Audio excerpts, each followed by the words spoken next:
Upanishatsu dharmaste mai santu, te mai santu. Om Shanti, Shanti, Shanti.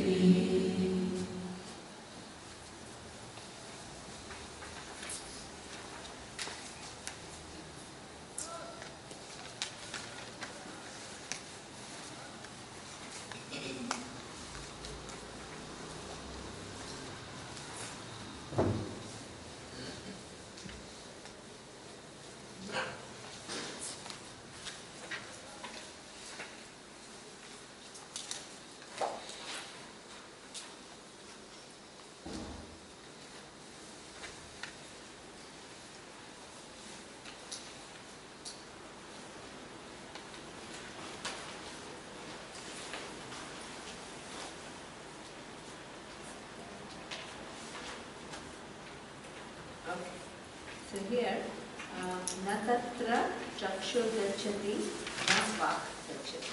So what we saw is that it is not neither, if you try to objectify consciousness, it will not happen, because it is because of which every object is known.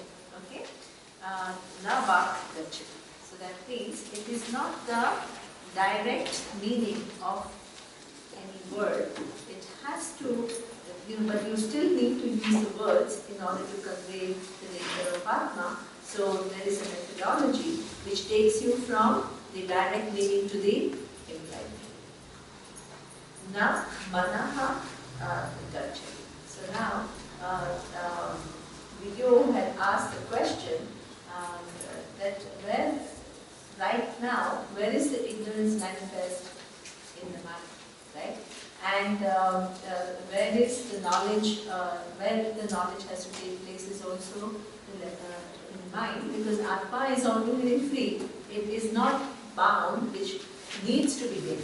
It's already accomplished. The ignorance, the place of ignorance is only in the mind. Right now, there it is manifesting. So the mind is the one who is confused, and the mind is the one which has to solve the problem. Okay? Now here it says, na atat manaha gacchati. So that means what? The mind doesn't reach there. So what does it mean now? What does it mean that the mind cannot reach there? This is something which is a very interesting thing, because if you don't have a competent teacher, what will happen is, they will tell you, oh, with your mind, with your rational mind, you cannot understand this. So then people are always looking for something extraordinary experience, because with mind you can only do this much, right? So here, where the mind doesn't go, what you need to understand is that up to now, the mind is only used to what it uses the senses and it engages in the world. So the only way the mind has engaged up to now is what? Using the senses, getting the data, then what? Through perception and inference, gather all the knowledge. And that orientation is very difficult to go, because you've never had any knowledge which is not following this process. So therefore, mind's tendency to objectify everything is so deep-rooted. Right? So that means even if I keep on telling you that it is not something which is available for object, you feel as though to understand it you have to see, or you have to have some what, and that itself will actually keep you from understanding it. Because you are wanting to make that which is not available for objectification as an object. So that means you are in the losing game. So that means, how does a mind understand this reality? So anything for the mind to understand, there has to be what we call, in Sanskrit, we call it vritti jnanam. Vritti jnanam is, suppose I tell you that I'm teaching you something, right? So, okay, now suppose you are very young and I'm teaching you this is table, this is bottle, or whatever. Does the physical table enter your mind? No. Does the physical bottle enter your mind? No. And you still know this is table, this is mind. So what is happening in your mind which enables you to understand something which is external without bringing it in physically? So that process is what we call vritti jnanam. What is vritti jnanam? When I talk about the fact that this is a table, what your mind does is, about the eyes gather the data and the mind creates what we call a vritti. What is a vritti? It creates a thought which corresponds to the table. Okay? Which then, for you, removes the ignorance of table and you say, oh, okay, this is a table. So that means any knowledge, whether it is physics or it is math or it is whatever, every knowledge is gained in the mind. Okay? And the only way that the mind can get any knowledge about anything is through vritti. This is why, suppose you are a medical student and 10 people are sitting in front of the professor, and the professor could be teaching perfectly, but who is capturing what would depend upon the quality of that mind, right? So that means, and this is why, what does a prof do at the end of the month or a term? Gives you an exam. So in that exam, he'll ask you some questions which will enable for you to figure out how much. So you get 60 marks, you get 70 marks, you get 90 marks. What does it mean? You can't say people have either totally not understood or have totally got it. There is a different level of grasping.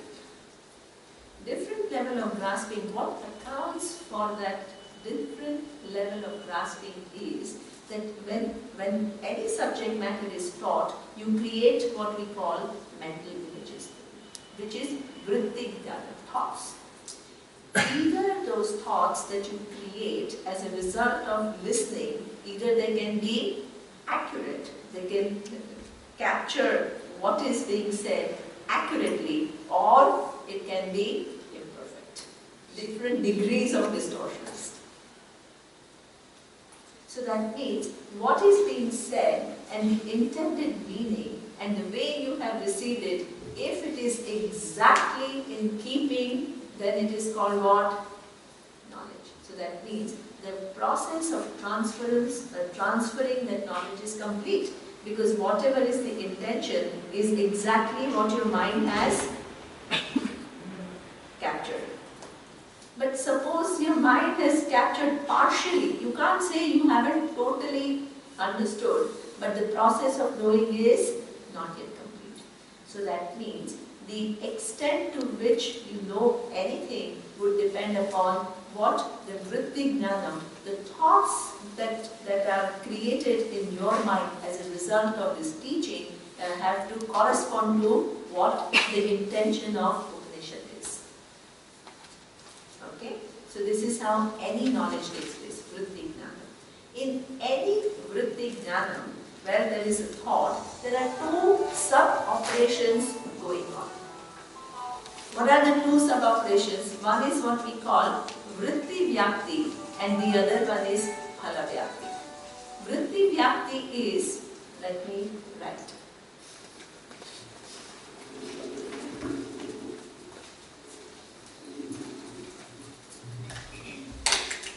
Actually, I don't mind writing, but I don't know what.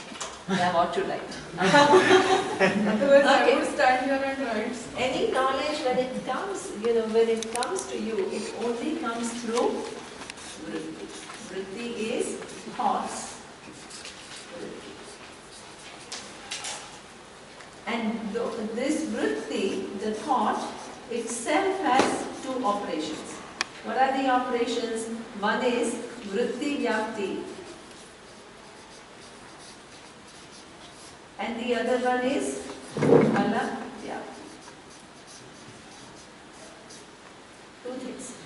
What? Okay, vritti vyakti and phala vyakti. What it means is that that suppose you have to know the table, your mind is doing two functions. It's trying to create the image of this bottle in its mind, right? And by creating that image, what will happen is, suppose you didn't know what it was, the ignorance will go. So two things. One is, it removes the ignorance, but that ignorance is removed because there is a corresponding image that comes, which is the image of bottle. If you want to know the bottle, it is image of flower. If you want to know flower, it is an abstract image of things that you need. Even if you want to understand E is equal to MC square, it creates certain images. Okay? So that means this is what it has to create certain images which are corresponding to what you want to convey. Now, through this process, can you know Atma? No. Why not? Sorry? You can't create images of Atma. Exactly. Wonderful. So that means in knowing Atma, this is why it says the mind doesn't reach that. Because this is the process which is used for knowing everything. The only Atma, knowledge is different. Why is it different? Because this creating of image, is it? If you create an image about awareness, by definition it is going to be not to be an object. Exactly. So therefore, this particular knowing is what we call akhanda akara vritti.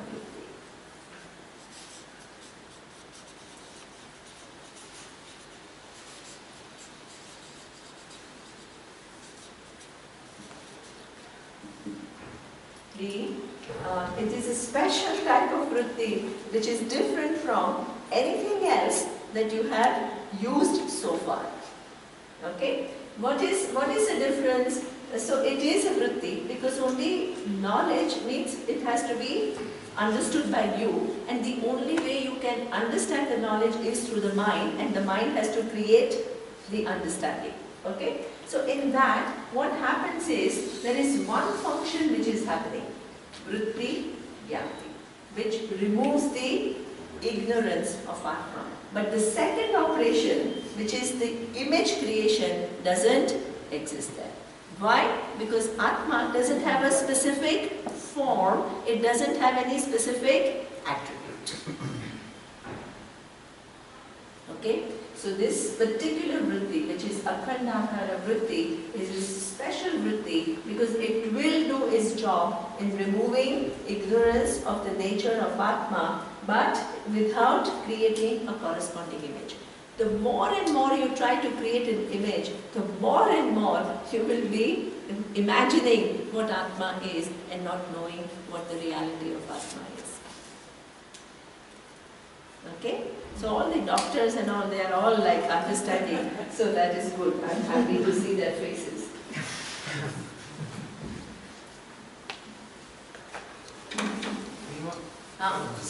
The words particularly mean, Vritti means a thought. Vritti vyapti means that it has one operation that it does, which is to remove ignorance. And the phala vyapti's operation is to create an image. So suppose I tell you, if I want to show you that this is bottle, so if your mind were to understand, it will create the image of a bottle, and then it will say, oh, this is bottle, so the ignorance of what this is, it will be removed. So your mind will do two operations. It will create what we call this bottle akara vritti. The bottle, that is what if the image that your mind creates is exactly in keeping with the external bottle, then it is called what? Accurate. Right?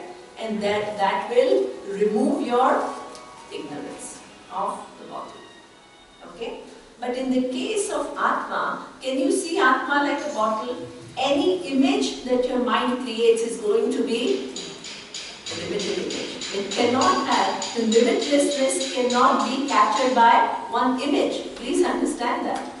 But create and believe that there are some concepts. So see, Atma is not a concept. Please understand. Because Atma is the self-revealing presence, because of which everything is known, including all the different concepts.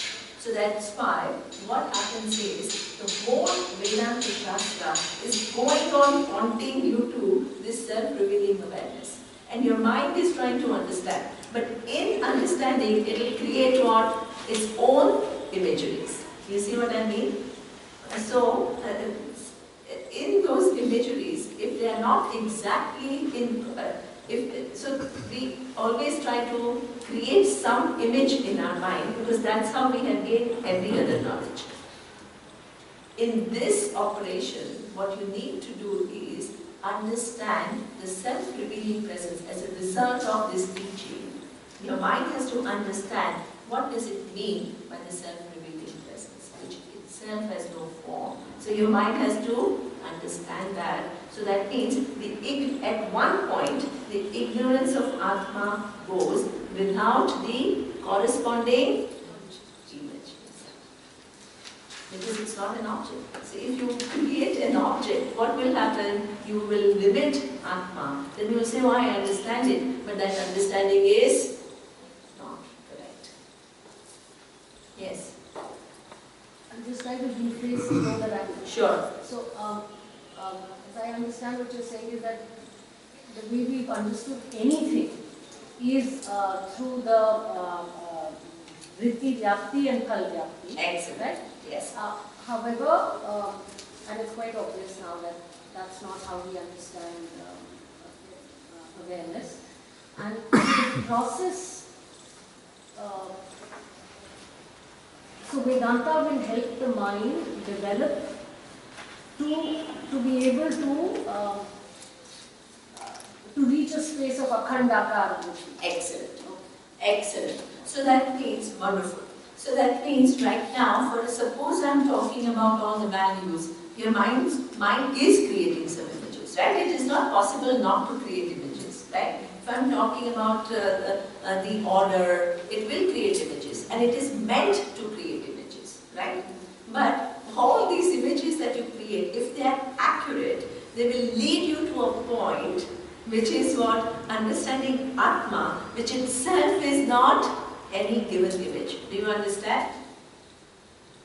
So in the process of knowing, you need to create images. Do you understand that? That is very important. But the ultimate understanding of Atma is not a result of any given image. It is just showing a branch to show the moon. Excellent. So there is what we call, there is a nyaya in, it's called Chandra Shakha Nyaya. So what it means is, I want to show you the moon, that is the final destination, but where do I start? I start with see the tree, then see the branch, then see that fruit over there, and then go up a little bit. So that means all these images are necessary because they are leading there. But ultimately when you see the moon has no connection with the tree or the branch or the fruit or anything.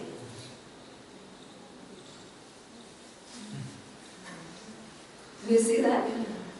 So that means your mind has to follow what I'm saying and follow it accurately. And if you do follow it accurately, what will happen? What is intended by Shastra will be exactly what you understand. There is no discrepancy, there is no gap. But until you get that, as Sajali is saying, necessarily you need to create images. The whole knowledge you are teaching is about, you have to understand what is Ishvara, what is this is Sthula Sharira, Sukshma Sharira, all these are images, right? But ultimately, through all of this, what I'm showing you is what? Nature of Atma, which itself has no attribute. So therefore, because it has no attribute, therefore there is no corresponding image. This is why, like yesterday Savita was saying, I feel I get it, but then there is nothing to hold on to. It's true. It's true. That's where the If you mind want to hold on to anything, what will it become? Object. Can you say it's the point where the mind goes blank? Kind of, it's like like when you have electricity and you have a plus and minus hit each other, then there is nothing anymore at a certain point. So at some point, I think what I would say is that because the image creation goes on and on and on, but then there is no image. So, so what it means is that every image I create is a very specific image which is leading image. I'm not creating any random image in you, right? And then it will be endless. What I'm doing is, that's what we call leading methodology. That's why you have to follow the steps. So I'm not just sitting and creating any random image. I'm making you see this. So suppose when I talk about the idea, suppose I talk about Sthula Sharira, Sukshma Sharira, Karana Sharira, all this, your mind has to create images, right? It cannot not create images because these are objects. Do you understand? I mean, not maybe some of them are subtle, but the thing is it has some corresponding image in your mind. But ultimately through those images, what I want to show you is Atma which is free from all fear. Do you understand? So that means it's not like through the whole process of teaching you have to create no images. No. Those images that I have created in you, they help you for your mind to reach where it wants you to reach. Is that thought at that time? Sorry? It not be a mental image, but Yeah. thought. So there is a thought. Exactly. There is a thought because no ignorance can be removed without the presence of thought. So that is why we call Akhandata Vritti. There is a thought, but without an image. What is the function of that thought? The function of that thought is to remove ignorance. Exactly. That means the nature of Atma is no longer mistaken. You understand? But again, thought is concept, so that also doesn't reach there. Sorry? Thought is again concept, so Yeah, so that therefore- also doesn't reach there. Exactly. So that means it is, see sir, until now the mind is using the senses to know the world. Now the mind is used to know what the truth which makes the mind what it is. Itself cannot see it. At the same time, it is a self-revealing presence. So the words can do the job of what the mind removing its ignorance and seeing this reality because it's already there. Like I understand it now, it's like we, in Vedanta, we use all the instruments we are given by Ishvara at the maximum, and with those instruments we go further and further. We will get to an object, but it's like the instrument wants to know itself, something like that. Yeah, exactly. So the instrument, instead of knowing other instruments, it gets to the truth of its instrument. Yeah, by using it at a stretch. Yes. In fact, your instruments have to be pretty sharp. Absolutely. Yeah. And that's Your- why we should your- dismiss Ishvara, because we need all those things. You need all of this. And, Exactly. yeah. Absolutely. Good. I mean, it's really, yes. But can you in the end say, I know Atma? Or Yeah. Can you say, because the I and Atman Same. are the same, so you cannot say I know Yeah, Atma. so that means I know Atma, what it actually means, if you really understand is that the ignorance, the adhyasa is gone. The mix-up is gone as a result of this teaching. That's what is meant when you say, because you see, if you already knew the Atma, then there is no need for the teaching. And if you have to produce the Atma, then what it is not there and it is produced, it will become an object. So that So will it's come in something- the Upanishad. There is one student who is telling that, and Yes. so that will So come that in the will verses. come. Okay. So that means it is already there. We are not producing it. The only thing that has happened is the mix-up is gone. Why is the mix-up gone? Because the ignorance is gone. Right? So that time you can say, I know Atma. You can say it, but it doesn't mean I know it as an object. But that, as Surya says, it will come in the next few verses later. Okay? Once, what is Vritti Vyapti? Phala Vyapti means creating images. Yeah, Vritti Vyapti, the job of Vritti Vyapti is to then remove, as a result of creating that image, you remove the ignorance of that thing. So that function in knowing the nature of Atma remains, because it has to remove the nature of, remove ignorance about nature of Atma. Okay? So that means the mind, what is the meaning when we say that the mind doesn't reach there? The mind doesn't reach there in a normal manner of these two operations. Okay? For bottle, we create images. But what about Vritti, about bottle? Yeah, so that has two things. No? Suppose you didn't know what it is, and I tell you this is bottle, what will your mind do? First create images. Yeah, so that is called Phalavyapti. It will create image of this bottle. Vedika, then Bisleri, then this shape. It will create that image in your mind. And this last one, Akam Data, they don't have any image. There isn't exactly. Yeah. It doesn't have an image because Atma is not an object. See, if you create an image, it is only this, it is not that. So that is not how you can understand Atma. Not Right? much thoughts like this in our mind. Sorry? Not much thoughts like this Exactly. in our mind. This is why it's difficult. See, knowing Atma But is... they are. They But- could be in our mind. Yes, it is a possibility. It is a possibility. Why? Because Atma is already there, right? You are not producing something new. It's already there as a result of the teaching. And any teaching makes you see things which are other than you. As a result of this teaching, through the words, if your mind can create correct meanings and follow all the logics, it can give you true nature, the knowledge of true nature of mind. But the ignorance about nature of I goes completely without creating a corresponding image, because Atma is not an object. Do you understand? So it's a unique thing. It is not something which has a precedence. So the Atandakara Vritti is specifically for revealing the knowledge of Atma. That's See, only, see, everything else that we have known so far and we can know so far is about object, right? But even if you say energy, it is still an object within time and space, Some French. right? Sorry? So that means, just let me finish, right? So that means anything that you have known so far falls in the category of object. The Upanishad starts by not asking you what the person not wanting to know any object. The person wants to know that presence which makes every object what it is, which by definition is not an object. So therefore there cannot be any image. You see that? Yeah. So what was, did I answer your question?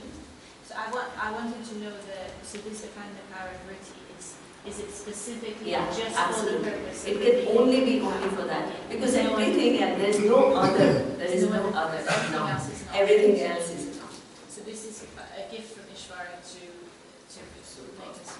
Absolutely. So that means you have to listen to the teaching and you have to try to get it as closely, follow all the logics and methodologies as closely as possible. And then what will happen is, as a result of that, what will happen is what?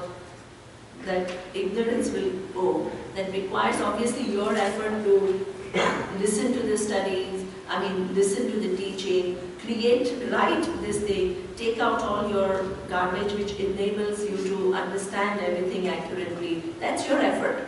But final, nobody knows when. So that is certain amount of grace, absolutely. That's why you need some prayers. Because you're not able to actually create this, it's not possible. You can't create. You can't. My question was similar. What about love? Love is no object. Is this an akamna akara? No, it comes within the thing of emotions, right?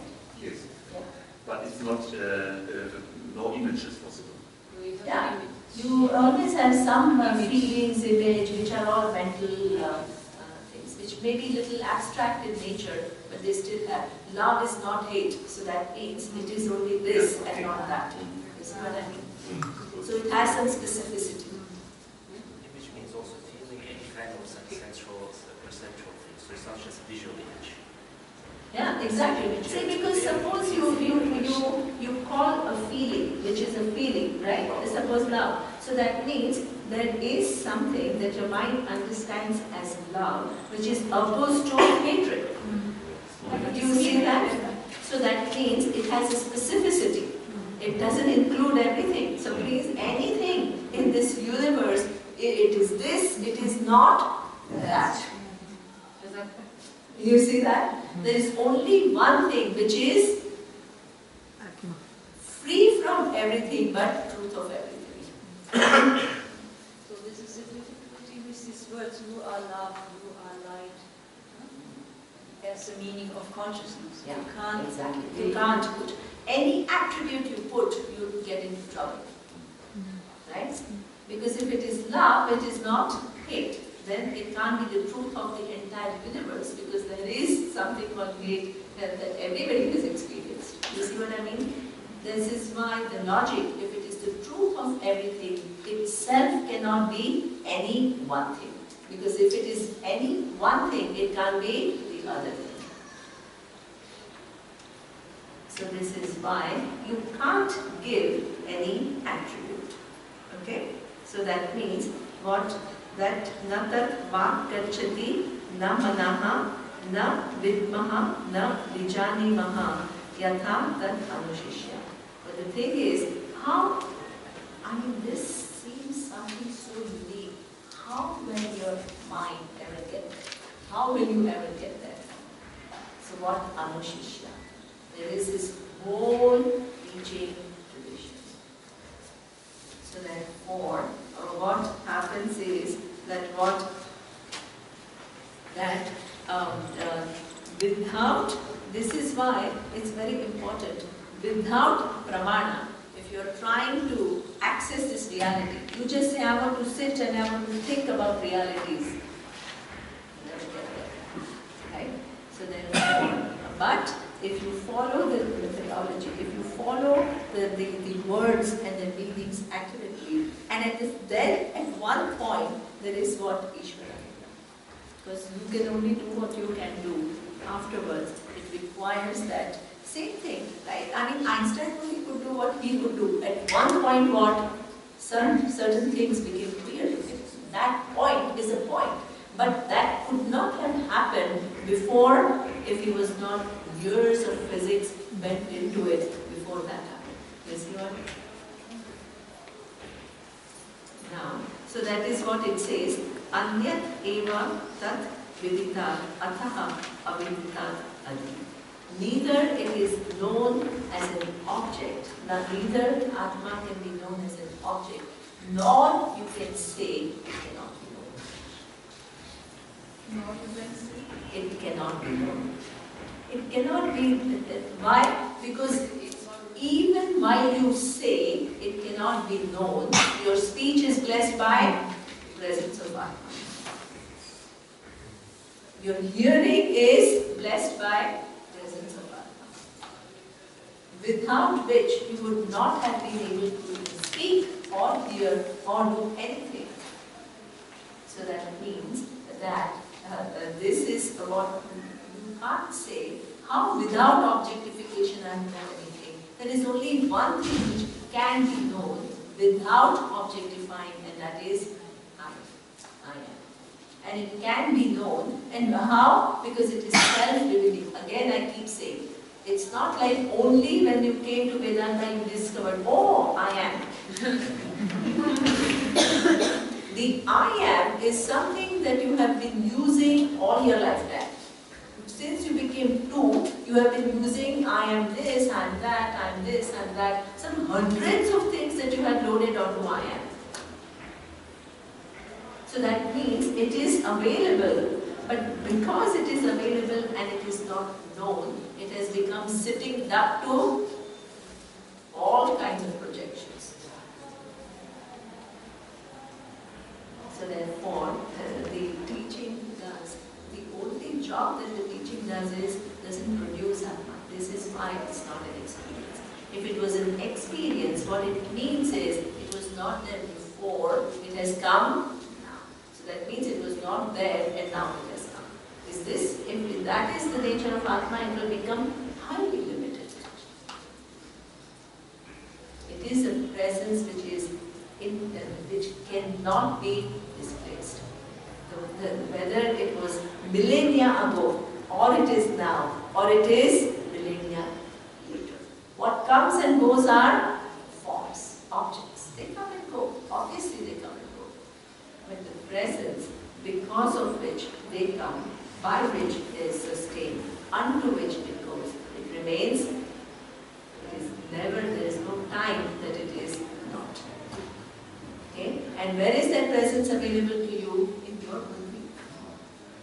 As self-evident time. It's always present. Okay? So that means, this is what he says, Iti Shushruva Purvesham Cha Na Hasta Ajachakshi. Okay? So that means,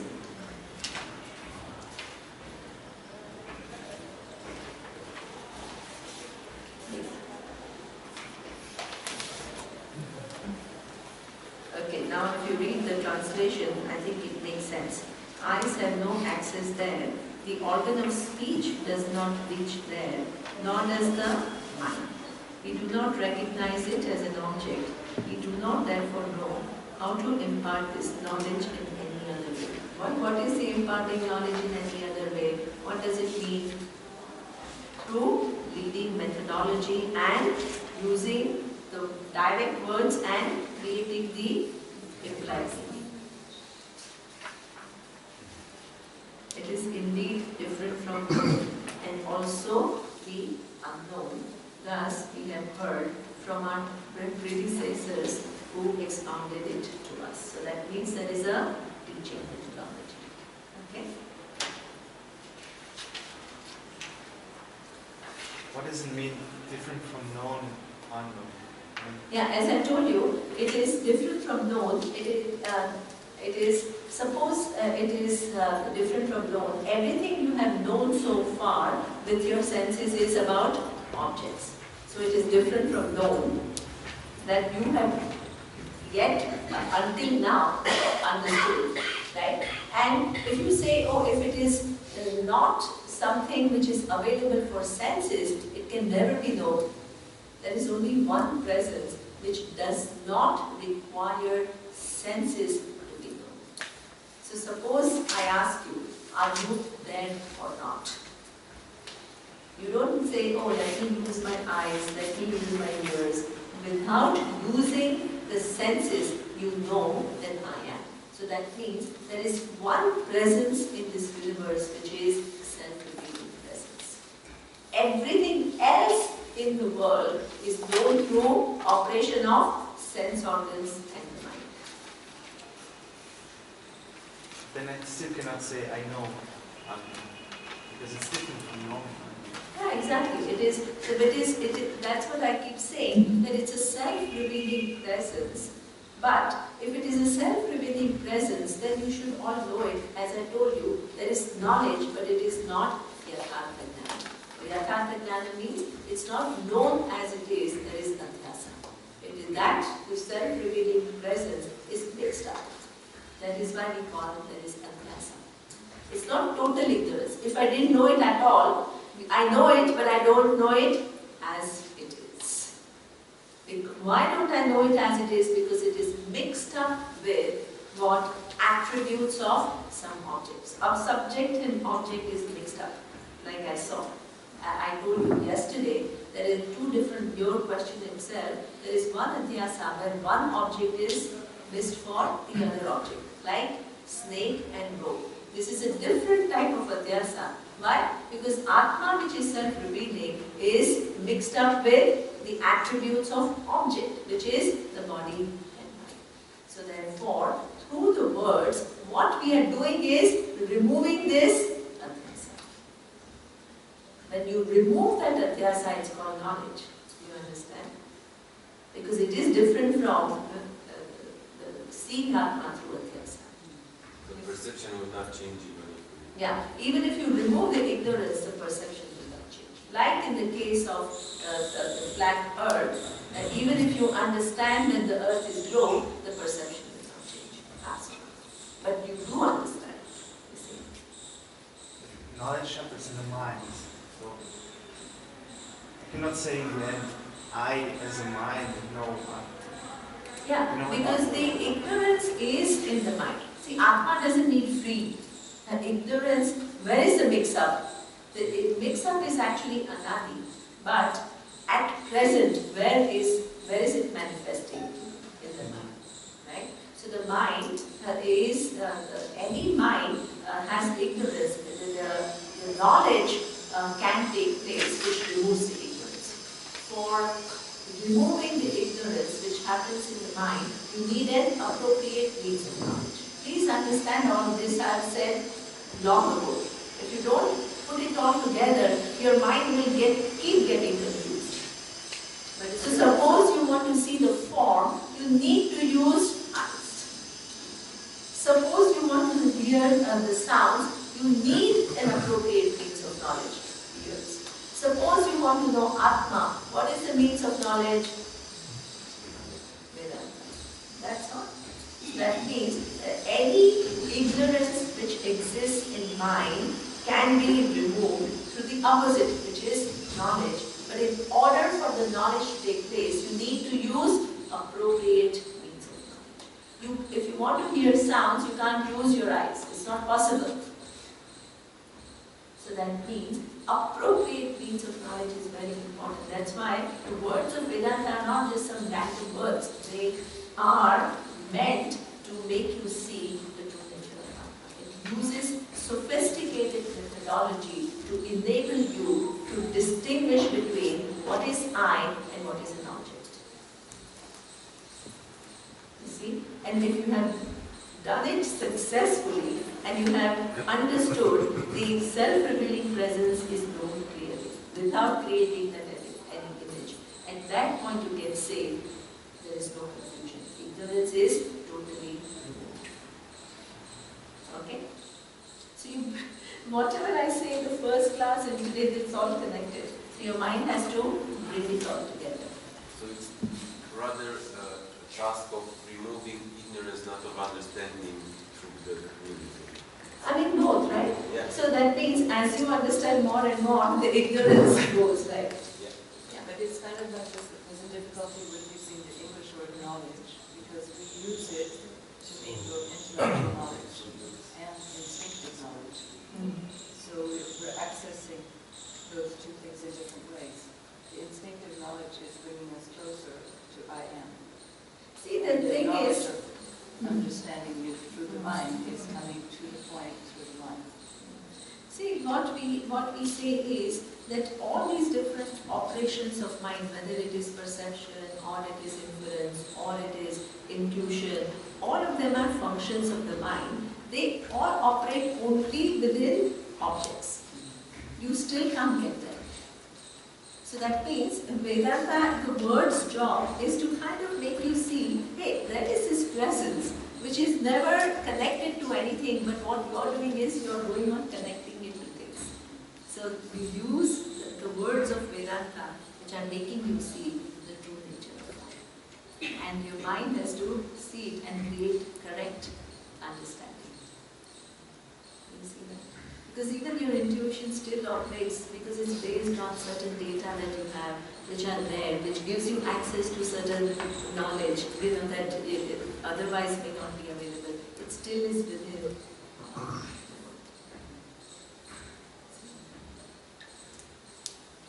Okay.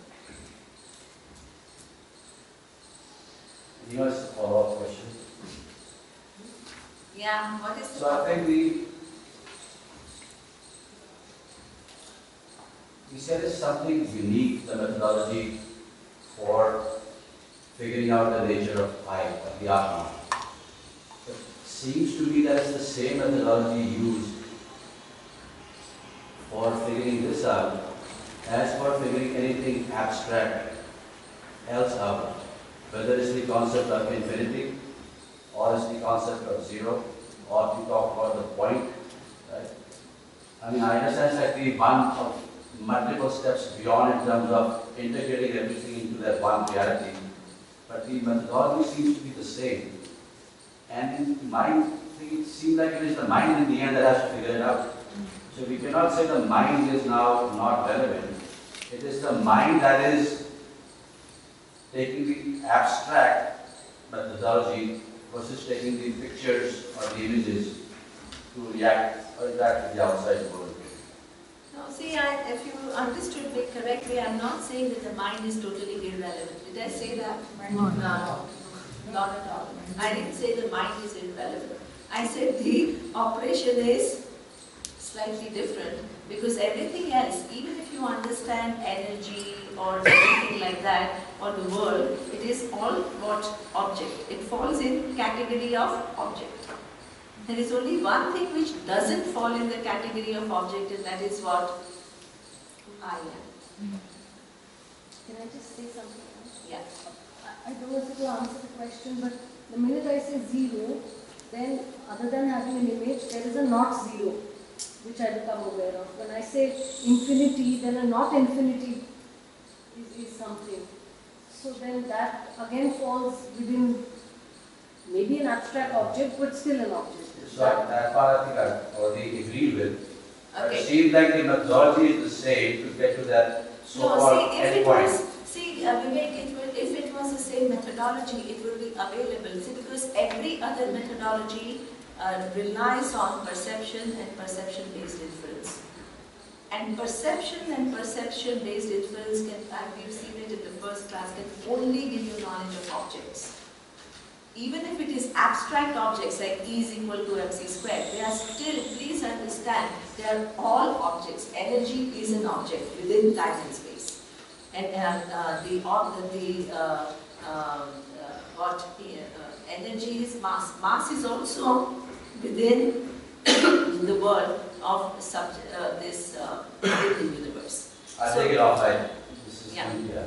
So therefore, so everything else, whether it is the tangible object or abstract object, it all falls within what? Perception and perception-based inference. This is talking about something which is not an object. So that's why you need another means of knowledge. Otherwise, you don't need Vedanta. If only your normal methodologies do the job, why are you studying Vedanta? Physics itself can do it, right? So you don't need a special study. The special study is because the nature of this knowing. But it looks same. Why does it look same? Because having made a statement about nature of Atma, it uses sophisticated logic. So that seems like, oh, it's the same logic that we use in other disciplines. So the logic part is the same, but how you arrive at it is different.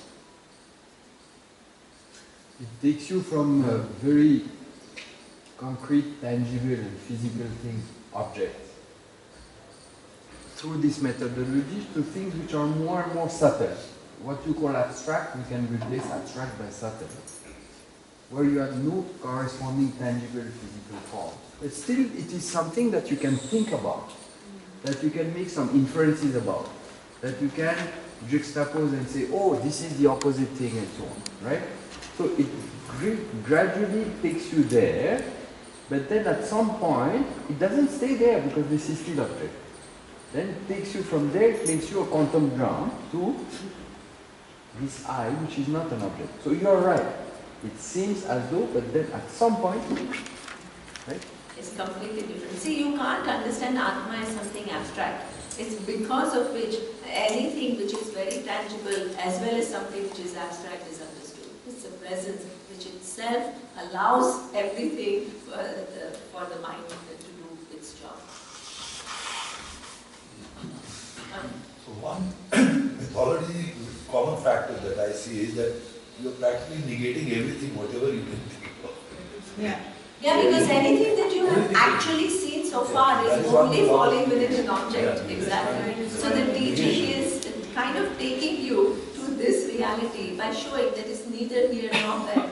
Right? Whatever knowledge is available, so with that you remove whatever ignorance and throw both in, then it is self-revealed. Yeah, Very good. I think it's something. neti. It's exactly. There is a method in Vedanta which is called neti neti.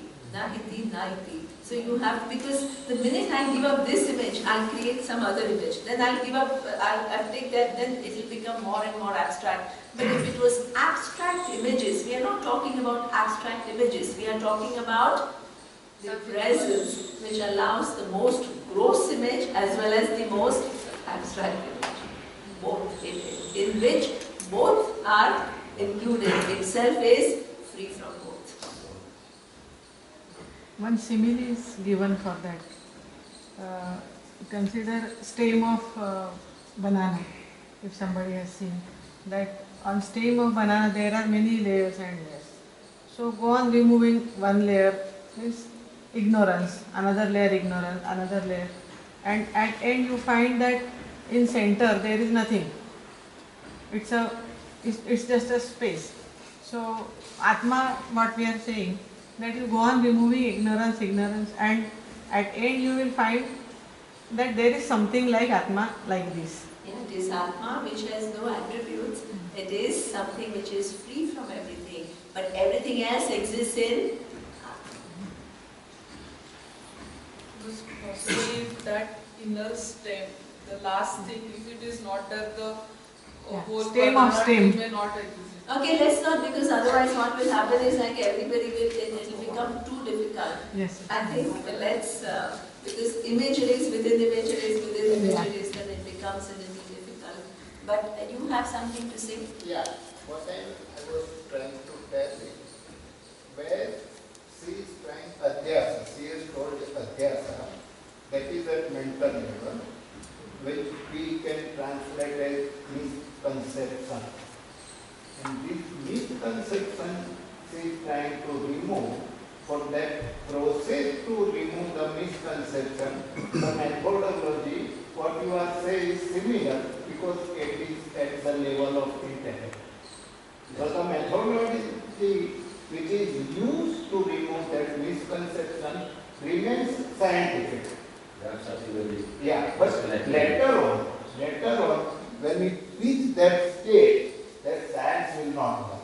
This methodological has some limitations. We have to drop that and go beyond this. That, yeah. So it, true, very good. What he's saying is right.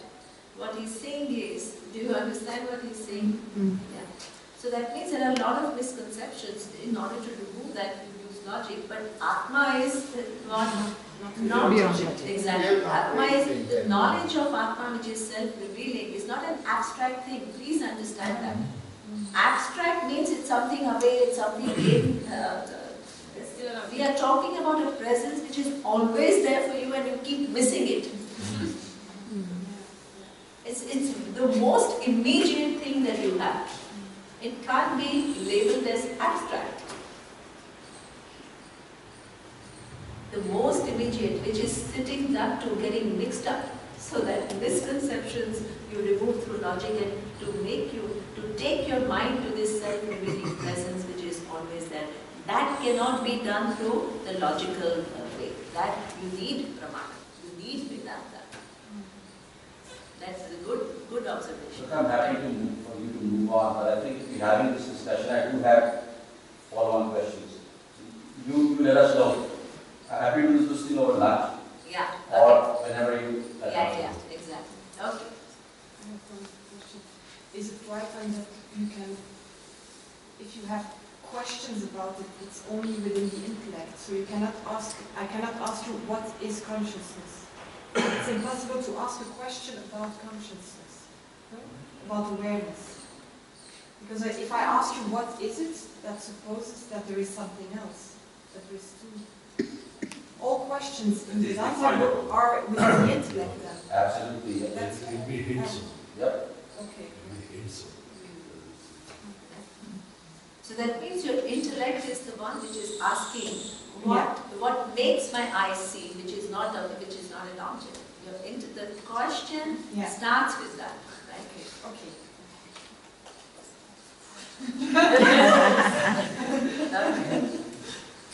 Okay. So So we've already seen. So let's see. Yat vacha abhyuditam yena va abhyudyate tateva brahma tvam vidhi na idam yat idam upasate. Okay? So this is what that which cannot be, it's interesting, that which cannot be explained by the words, but because of which, what? You are able to create the words, or you have the ability to speak. That is what is. So that means that the mind is always towards external things. External things which are what? Either objects or ideas or abstract things, but they are all within time and space and they are all within objects. There is one presence which is never away from you, which is always present, because of which you are able to talk about anything. Talk about the easiest things from bottle to table, to talk about anything which is seeming like Big Bang, and talking about black holes, and you can talk about anything. And here, what we are talking about is not something out there. Please understand, we are not inquiring into some Brahman which is abstract, which is something out there. We are talking about what? I. You have to make your mind keep coming back from some out there to here. Because otherwise, whole of Vedanta will become game of words. And all these intricate logic, somewhere you get lost and you don't even know what you're trying to get at.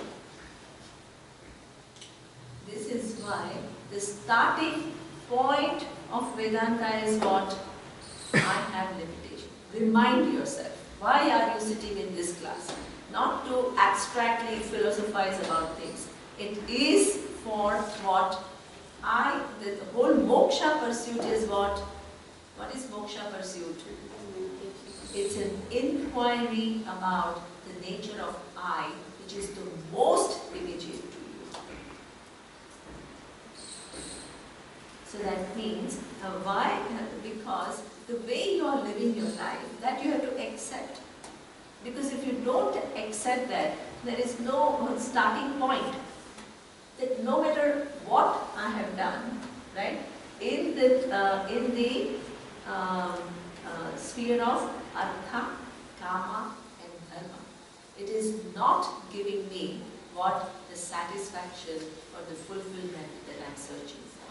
That is the starting point of Vedanta. If it is not giving me the satisfaction that I am searching for, but I cannot give up what? There is an innate need in me to what? Find the fulfillment. So what is the solution then? So what Vedanta says is, if you rebuild your mistaken identity, which is this limited body and mind, with that mistaken identity, you can go on searching for fulfillment. It will keep eluding. The only way to get fulfillment is to give up that mistaken identity and understand what your true nature is. And the entire words and the methodology, which is very sophisticated, which uses logic, which is intricate, which makes you think about things beyond your comfort zone. It is meant for you to take yourself to yourself. Don't get caught in it as something which is out there.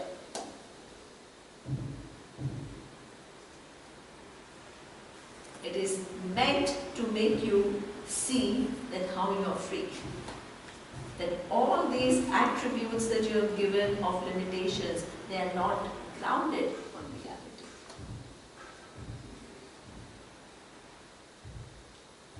So that means we are not just sitting and philosophizing about life, we are trying to get to what?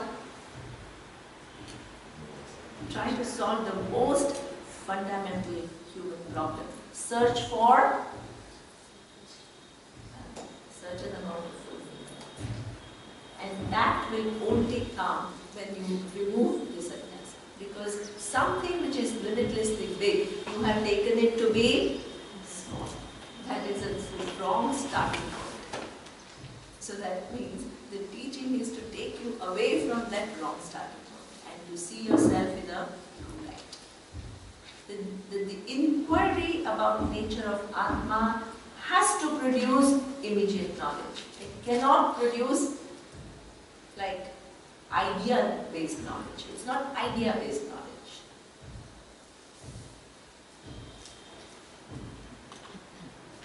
Okay? So therefore, this is what we call that the purpose of the words are to take you to something which is most immediate to you. So that is what he says, Tat eva brahma tad vidhi na idam yat idam upasate. So that means unless you understand Brahman or this reality as your true nature, this is who you are. How far are you from yourself? Tell me. Are you far from yourself? There is only one thing which has no distance. So the words cannot create meanings which are all over the place. The words have to create the meaning to make you see the most immediate presence which is actually always missed.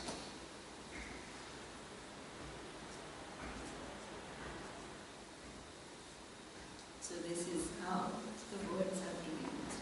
And until then, what will happen? The mind will keep taking you somewhere else. So you have to keep check your tendency to go somewhere else and stick with the words and let the words do the magic.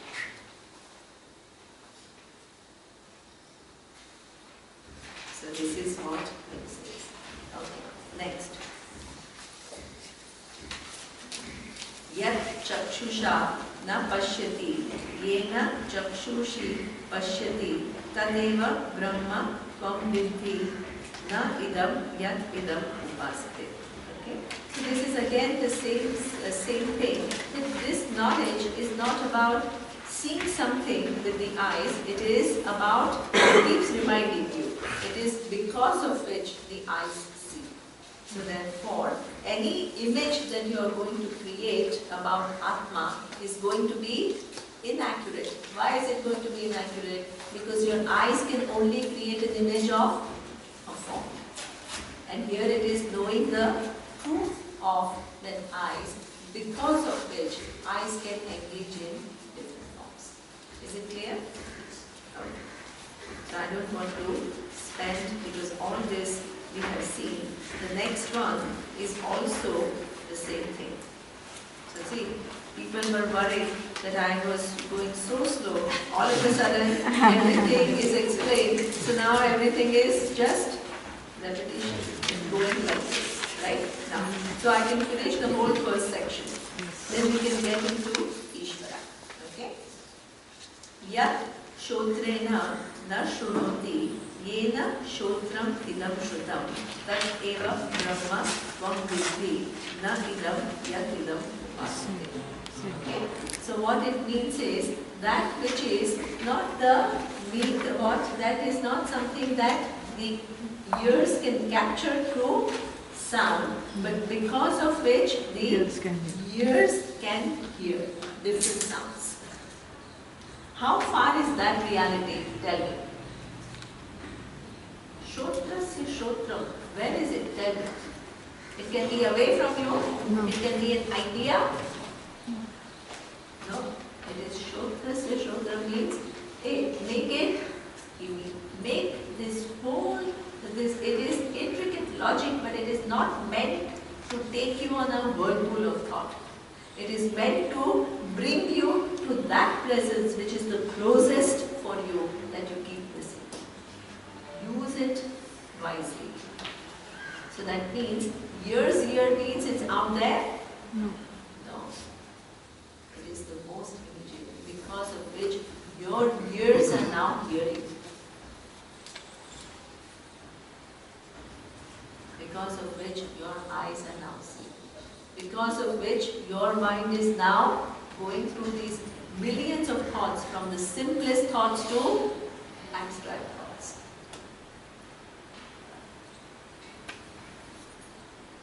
It is that presence, in whose presence all these different functions are taking place. Okay? So that is what it says, that is the Brahman, not yat idam upasate. Why every time he keeps saying that this is the Brahman, not the one that you are thinking about? Why? You have to go on removing the ignorance. Because the minute I take you out there, you will go there. The minute I take you out from here, you will go somewhere else. So that means it is true that we always have to have some corresponding image. Exactly. Whether it is tangible or not so tangible. So here it is not to kind of tell you, hey, you're stuck here. It's not there. Yes, we may feel that if we can't see it, we can hear it. If we can't hear it, prana can tell us. Exactly. And if you can't do it through senses, then your mind can reach it. No way. Because your mind, please understand, first class, your mind, no matter how advanced it has its thoughts, it is, where is the data coming from? From the senses. And the senses can only operate within the realm of objects. So therefore, this is the unique type of knowledge where you are not talking about operation of senses and using the inference, the faculty of inference with an advanced kind of a thing. It is talking about a different kind of an operation, which is giving you knowledge about that which is Shotrasya Shotram Chakshushaha Chakshu. That is the truth of the ears, truth of the eyes, truth of the mind, which itself is not within the scope of the organs. Okay?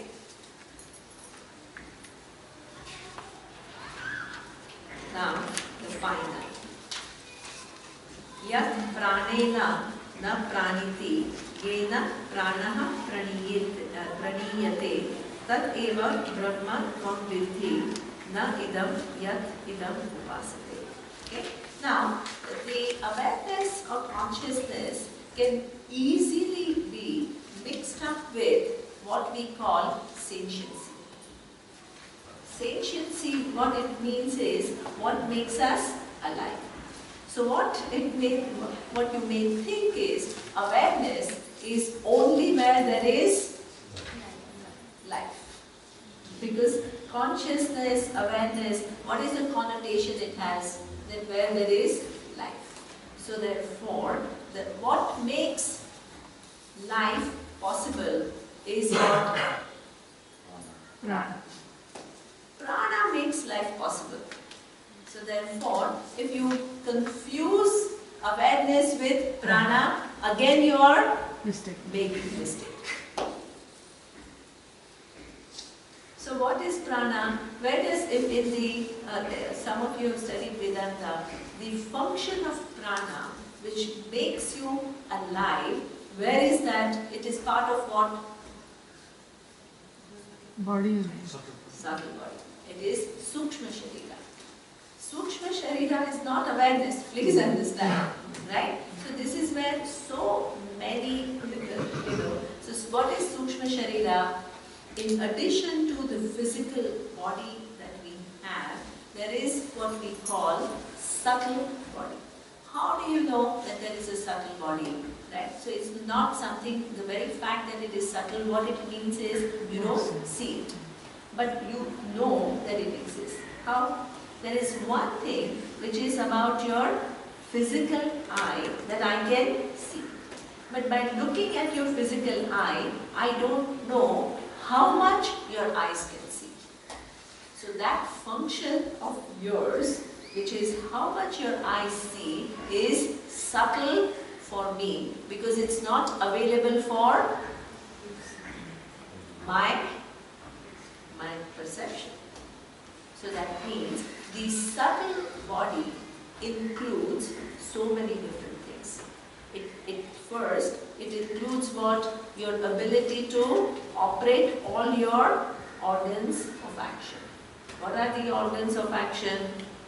Your hands, your legs, your speech, your evacuation, all that. There is one thing which is a physical hand, and there is something subtle in it which enables it to move.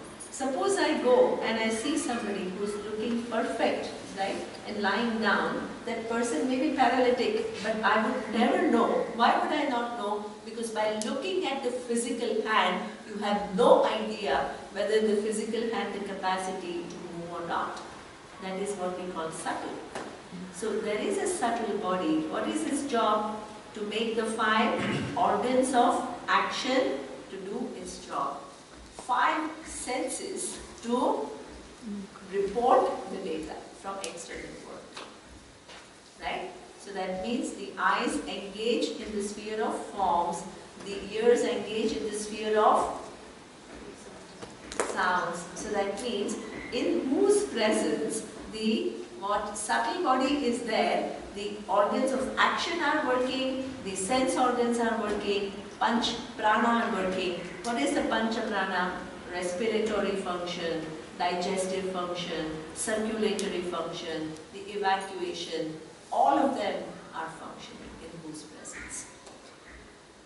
So, pancha karmendriya, pancha dhanendriya, pancha prana, and then 4 functions of the mind.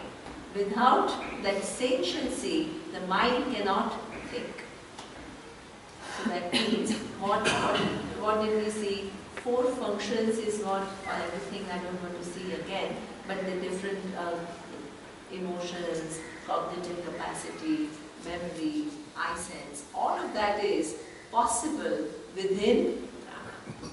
So when we are talking about awareness, are we talking about this consciousness which makes the body alive? No, we are not talking about that. Why? Because suppose how long the person lives. So I had a doctor and she's very interesting. She says that when the patient comes in emergency and we really give our best to what makes the person survive, the minute the body is dead, what happens? She says, you actually don't know what happened. Energy is out, mana is out. I mean, yes, you don't see prana going out. So she got, all of a sudden the body is breathing and all of a sudden it stops breathing. And then it is like dead long, nothing, you can't do anything. And then she said, she said, we doctors, right, our relationship with that body changes in seconds. Why? The person is trying to survive, you give your best. The minute it stops breathing, they all call the nurse and this and that and all this, and it all becomes all very mechanical. Even the sometimes it's interesting, and sometimes I go when somebody passed away, so much of the time goes in, I have to call this and I have to call that now to inform this person. So nobody has time to actually grieve for that person. It all becomes logistics. Immediately, till that point you call by name and immediately you call body. Body, absolutely. So that means there is something in there which is the presence of subtle body which makes all these functions, which is what we call, which keeps the body alive. And that is attributable not to, it's not exactly what we mean by awareness. What is it? That is subtle body. Right? So now, what is the difference between subtle body and awareness? Yeah, that we'll learn now. What is the difference between subtle body? Here he explains, it's not that which is a subtle body. It is in whose presence the subtle body does its function. How far is it? Is it physically away from subtle body? It's right here. Is it physically away from physical body, the awareness? It's right there.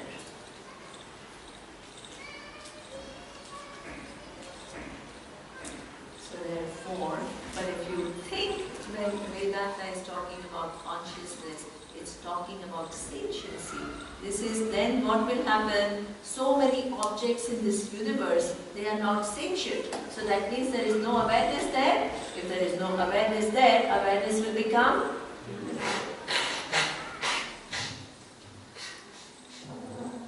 You understand? So therefore, there are what we see, all these prakriyas that we have studied, they have to keep coming to your mind to give right meaning to awareness and not get stuck at a wrong place.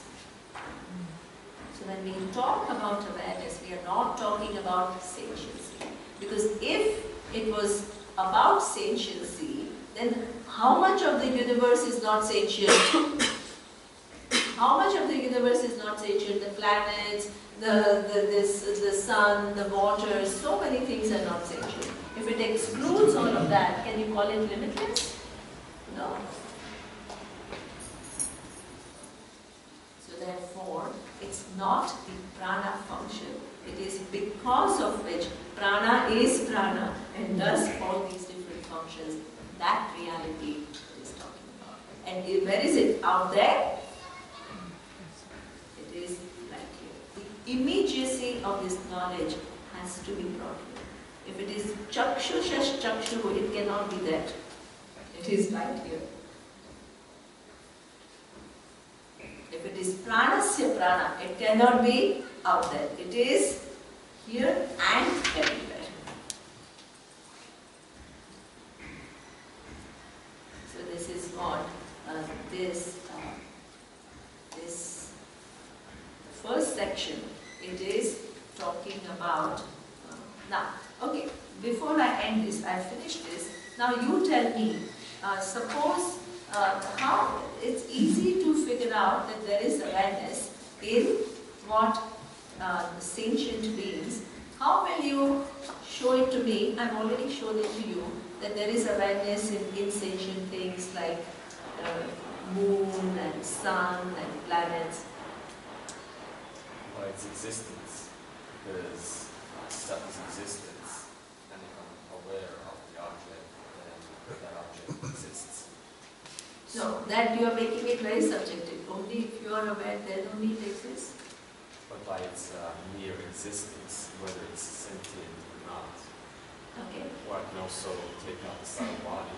Okay. Then it remains just purified elements without the subtle body. But how do you know that there is awareness in that sun? Whether you are seeing it or not is another question. Yeah, but I'm talking about existence, not the awareness. Okay. The existence. The existence is there. Okay.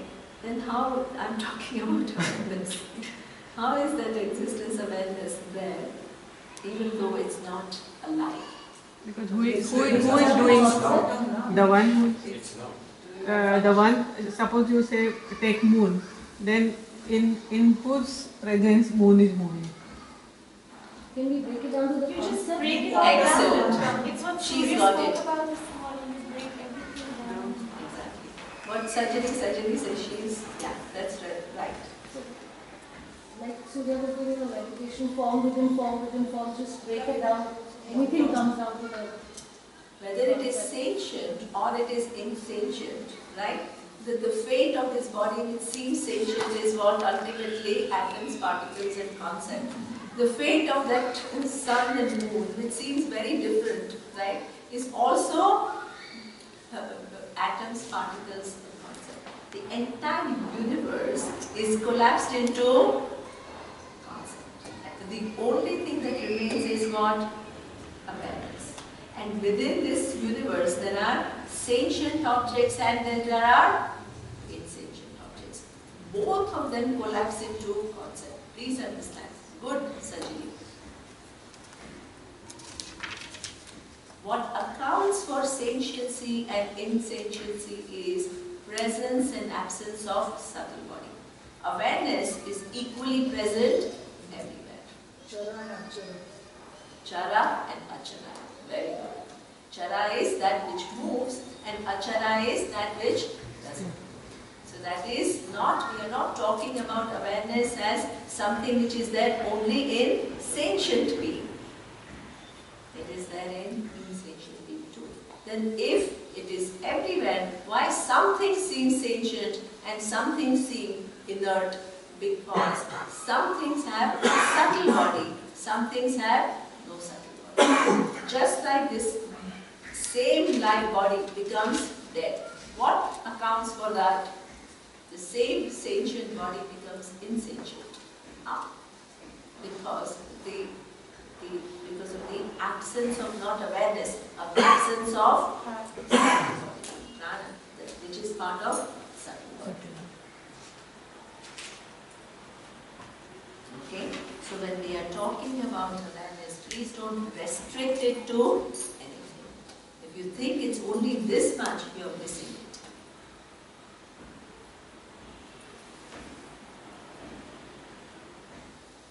Okay? So therefore, we have to stop now. It's almost past. Really sorry for prana because people relate their art as I feeling. Yeah, exactly. So that means if you are dead, but if you donate your physical eye to somebody which has prana, that eye can again start seeing. Absolutely. Absolutely. Yeah. Even your kidney, right? If somebody has prana and you transplant your kidney there, again it starts functioning.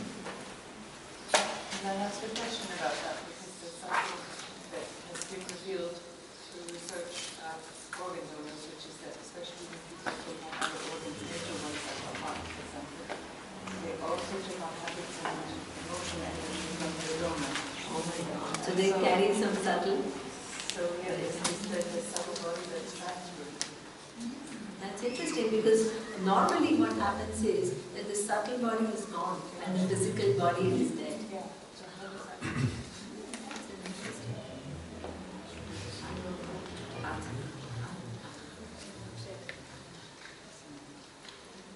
Because what, according to us, that subtle body when it goes and this is. Maybe some impressions for me. Maybe those are particles, like, particles are just energy. There's some patterns which are still there in the form of energy, manifest in the form of patterns. Okay, I'll stop and pray.